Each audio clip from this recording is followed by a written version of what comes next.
রাজীব গান্ধীর প্রদর্শিত পথ থেকে বিচ্যুত দেশ।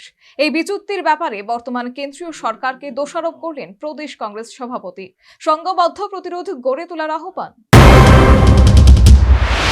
1991 সালের 21শে মে তামিলনাড়ুর শ্রীপেরাম্বুদুরে আত্মঘাতী বোমা হামলায় নিহত হয়েছিলেন রাজীব গান্ধী। সেদিন গোটা দেশ হয়ে পড়েছিল নিস্তব্ধ, নির্বাক।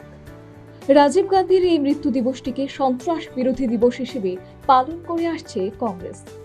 মঙ্গলবার এই দিনে রাজ্যেও কংগ্রেস শ্রদ্ধায় স্মরণে রাজীব গান্ধীর 33তম মৃত্যুবার্ষিকী পালন করল।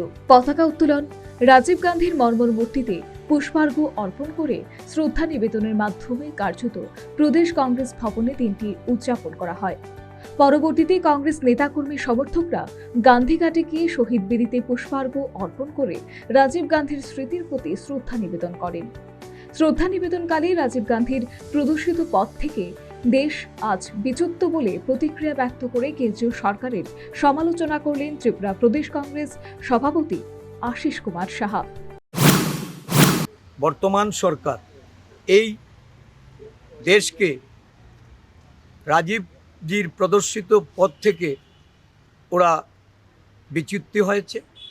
সারা দেশ জুড়ে এখন গণতান্ত্রিক অধিকার খর্ব করে, ভারতবর্ষের সংহতিকে বিনষ্ট করে, ভারতবর্ষের সংবিধানকে যারা এতকাল ধরে মান্যতা দিয়ে এসছেন, বিগত 10 বছর একটা সরকার ক্ষমতাসীন হয়ে এই সংবিধানকেই তারা শুধু দুর্বল করেননি, বিলুপ্ত করার পথে হাঁটছেন।